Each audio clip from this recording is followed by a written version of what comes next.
On this episode of the podcast, I have with me Viraj Narayanan. He is the CEO at Cornerstone AI. We're going to be talking about tackling data within healthcare. We're going to talk about what the problem is, data quality issues within healthcare research. We're going to talk about what the current challenges are, where AI is fitting into the solution, and what are the real benefits and results we're trying to see for healthcare patients and researchers. Viraj, thanks for joining the show. Thanks for having me, Amir. Absolutely. Okay, tell everyone what Cornerstone AI does before we go too far. Yeah, sure. Yeah. So Cornerstone AI is a quality engine for clinical innovation. And our goal is to automate the steps that historically have been done manually by highly trained technical resources, while also fundamentally improving the quality of healthcare data.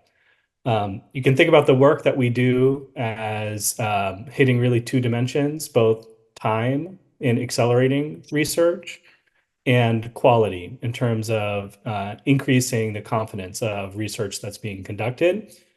We were founded by technical experts who were frustrated and had been doing these manual steps time and time again and wanted there to be a better way. So that's really what we're about. Awesome. Well, we will have a lot to talk about because I think it's a space where people understand data within the healthcare space is challenging. I guess before we go too far, I know you guys, we talk about data within healthcare, but want to kind of zone in on where we're talking about in healthcare, the actual area of we're addressing and how broad or how narrow it is. And also, if you could touch on what are the big problems that you're seeing from Yeah. that data and healthcare issue? Yeah, absolutely. There's a great graphic by a guy named Travis May, who I think illustrates this really well. Travis is the founder of a company called Datavant. And in this graphic, what he has is on the left-hand side, information sources in healthcare. And then on the right-hand side, he's got the stakeholders that are consuming that information. So that stakeholders that are consuming could be like a patient, it could be a government, FDA, it could be a pharma company. And then on the left-hand side, the graph shows the different places that information in healthcare is getting generated. So, there's information like electronic medical records where healthcare is being generated, clinical trials, there's your Apple Watch now, um, pharmacy data. And what I think this graphic does so well is illustrate a couple of things. So first, there's so much variety in the types of information in healthcare data, right? It's not one size fits all. We are constantly getting information generated about us. Mhm. And so heterogeneity is sort of one thing this graph, I think, represents really well. The second thing is that the requirements for the left-hand side are very different than the requirements on the right-hand side. When you're going to your PCP, you're getting your regular checkup. The doctor is entering information into your electronic medical record, primarily for clinical capture, primarily for things like billing. On the right-hand side, you might have a researcher who's leveraging a de-identified version of that data with a research question in mind. That requirement for research is very different than routine care. So the second thing is different requirements. Um, Legal compliance is an added complexity as you think about information moving from the left-hand side of this graph to the right-hand side of the graph. Healthcare information is incredibly sensitive. It's governed in the US by things like HIPAA. And then the stakes are high, right, in healthcare, right? We're trying to make decisions that impact patients. And so all of this leads to what I call a plumbing problem in healthcare data, where when you're at your house and you open the faucet, you get water out at the right temperature, at the right time, at the right velocity, and you sort of don't think about it. In healthcare, we've got all of this information being digitized, yet there's no stakeholder who's really thinking about how do I ensure the quality and fidelity of this information that's coming from all of these different sources. And really, that's what Cornerstone is about. That's really what we are tackling. I love that. And the example of water and faucet, I think that makes a lot of sense. when you're looking specific, so and again, I think a lot of times we're seeing AI solutions tackling areas in healthcare that are more administrative in nature. They're more away from the practitioner and the patient. Obviously, it's still early days. There's trust. There's making sure you have the right solution in place, and that's the area we haven't quite seen the velocity. When you're looking, and we talk about healthcare research. Again, I think a lot of people are probably aware of the healthcare system in general. When we're talking about healthcare research and we're talking about data qualities, is it different issues that the healthcare researchers face? Are they similar? Give us some context. Yeah, sure. I'll give you one example that we spend a lot of time on, and we consider one of the pillars of data quality, which is how standardized is this data set? And in healthcare, there are a variety of dictionaries that create these standards. So you might have heard of like ICD codes or SNOMED codes or LOINC codes. And I'll use an example completely outside of healthcare to really try to make this illustrative, which is a sports analogy. So if you think about the NBA, basketball league, you get statistics all the time on players in the NBA. Let's take someone like Steph Curry, who's a three-point shooter. If you want to understand Steph Curry's three-point percentage, very easy thing. How many attempts did he have? That's your denominator. How many times did he make it? That's your numerator. And then a calculation is created. It's super clean. We play in a single league. It's coded very similarly. The columns are going to be very clean. But what if Steph Curry didn't just play in one league? He played in 10 different leagues, and there were 10 different databases that you had to pull together. What if in some of those leagues there was a different three-point line? What if the people entering the information in some of the leagues entered a made three-pointer as M? And what about sometimes if they entered a made three-pointer as X? And what about in the third league if they wrote made as a way of determining that a three-pointer was made? Well, this is sort of illustrative of the first point I was trying to make around the heterogeneity of healthcare data information. We're not, the NBA is a very clean example. Healthcare is anything but that. And we need to standardize data to a common terminology to have confidence before you can even answer the question. And so, that's one of the focus areas of us is trying to get standardized information in place before you're answering the question, which just to underline in healthcare, it's like the stakes are a lot higher than how many three-pointers and the three-point percentage of Steph Curry. Absolutely. I mean that's pretty eye-opening when you're drawing that analogy, and it makes a lot more sense. I guess when you look at research and you're thinking about this is the information that goes into the baseline of finding solutions to problems that are emerging or have been there. When it comes to the research side, and again, I don't know if you have an answer for this, but when it comes to standardizing research, I mean, obviously healthcare, when you go to a hospital system, they have challenges standardizing and they have big systems in place. When you're looking at researchers that are maybe one rung in terms of maybe the oversight that they have to respond to a certain degree before maybe they get to the FDA or whatever, how much of a Wild West is the research data that you guys have to deal with? There's a lot of variance. So let's take this example of standardization. We see really well curated databases, maybe more like what you would expect out of the NBA, where standardization, again, which is one of our pillars of data quality, is there.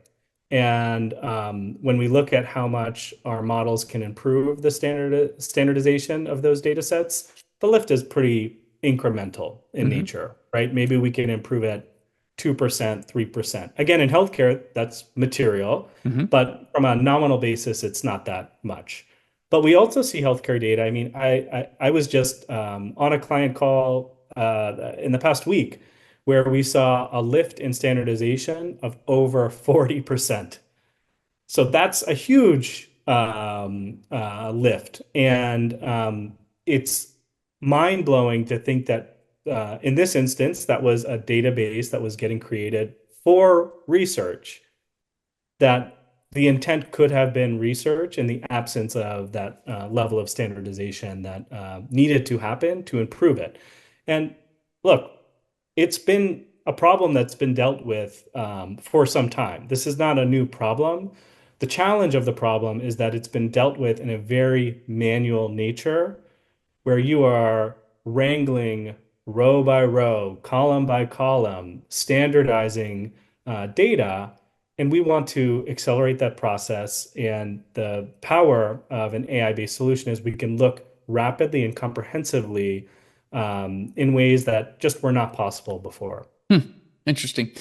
When you're looking at that, your an AI solution, obviously you mentioned it was very manual, row by row. Somebody's making those changes to get it in some kind of standard form. Research itself, I mean, there's process, the data collection, there's processes that I'm sure, research has to follow. I'm not an expert, so if you want to change anything there, let me know. But when it comes to all that, you're saying that at the end, currently, somebody will sit down, open up spreadsheet or whatever the data set's in and start making changes. Is that repeatable enough? And you mentioned you saw 1%, 2% to 40%. I guess for an AI solution to come in, make an impact, or what instances do you see that 40% and what instances do you see the 1 or 2%? Because obviously it seems like that's a wide gap of Yeah. results. Yeah, taking a step back, why do we have this why do we have this as such a fundamental issue? It's sort of the nature of research.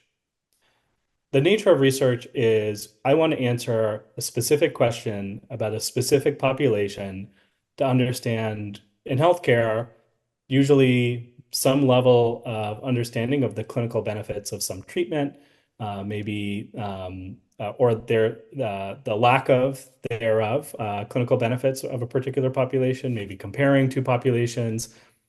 They're very bespoke, sort of individualized type efforts. And traditionally, the way that they've been managed within research is exactly that way. I'm going to go and answer this question about type 2 diabetes. I'm going to look at the comorbidities. I'm going to go look at the other drugs that they received, and I'm going to look at it longitudinally. I'm going to put a team around that. There are going to be researchers that are focused on doing readouts for this type 2 diabetes project. And you go and you attack it. Then maybe there's a different type 2 diabetes question that comes up. And the organization says, okay, we've got to get another research team in place. We've got to organize them. Go. It's another distinct project. And so part of this is actually an organizational issue too, in that that doesn't account for a system level understanding, consistent understanding and improvement of what potentially could be the same exact data that's being used across question one, two, and then you can just, I'm just being illustrative, you could amplify that to 50 different questions that are being asked. And so because of that, you have resources that are doing the steps that we do every single time manually. And by the way, the resources that we're talking about that are doing this are not um, they're not entry level position resources. These are at a minimum master's degrees in data science. In many instances, they could be PhDs or biostatisticians. In my last experience prior to joining Cornerstone, I had 25 PhD biostatisticians who spent 70% of their time, 70, doing this type of nature of work Hmm. because we managed everything on a project by project basis. That's how our commercial contracts worked. And so part of this is an AI fundamentally changing how we can do things at speed, at scale, the improvements. Part of it is also a rewiring of how we even think about operationalizing the work that we do. I like to follow up on that. Obviously, I don't want to make this a question of will AI reduce jobs or not. We'll maybe get to that question. But I am curious. You mentioned something along the lines of change management, because obviously the workflow and process has to change. You have these people that are highly skilled, they're spending their days doing menial data entry, clerical type adjustments. I think there's other industries that, I mean, even software engineering has the same Mhm. issue of trying to, Yeah. do these lower level tasks. When you're working with these teams to go through the change management, obviously they're probably very attuned and used to and accustomed to going through these data sets one by one. They feel confident. You're asking them to use AI to go through and replace that manual work, their own eyes, the trust factor.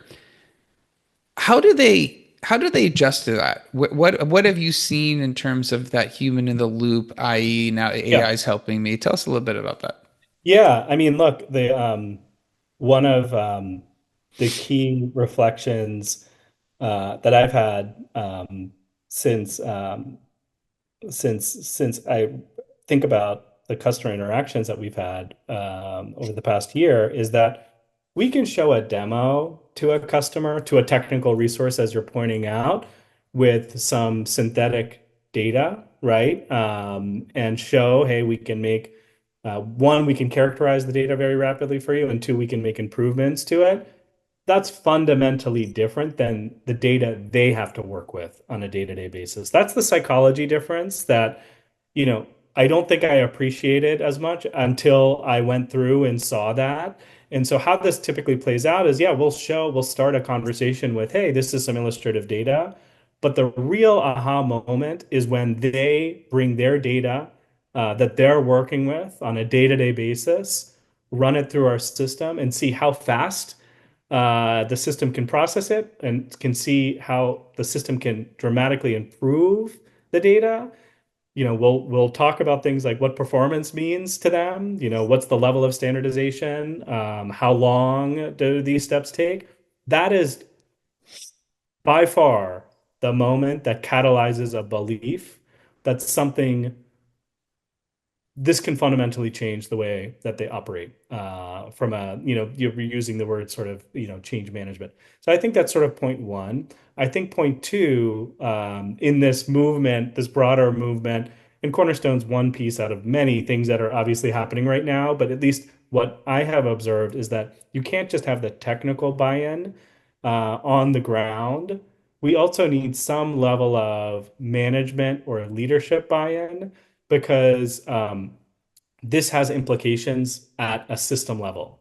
Okay, does that mean, I think this is what your previous question was sort of getting at, does this mean that we can run X amount more studies per year? Does that mean that you can shift some of the resource allocation that was previously on these tasks to higher value add tasks? Does this mean that you can, part of our stakeholders are companies that also are creating value directly out of this data? Does this mean you can sell more as a result of having improved data quality and fidelity at a faster clip, right? So that's another really key dimension. You can't just have the technical buy-in, but you either need, business buy-in or leadership buy-in or management buy-in, whatever sort of a synonym you want to use there.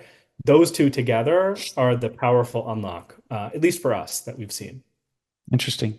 Yeah, and that was going to be my follow-up, because I think a lot of people hear from the media that AI is going to take jobs. And I'm a believer that we're going to become more productive, as all technology typically has made humans. And I feel like, as you outline these very expensive resources that do menial work, there's probably more research to tackle. There's probably more meaning to get from Oh, the data. absolutely.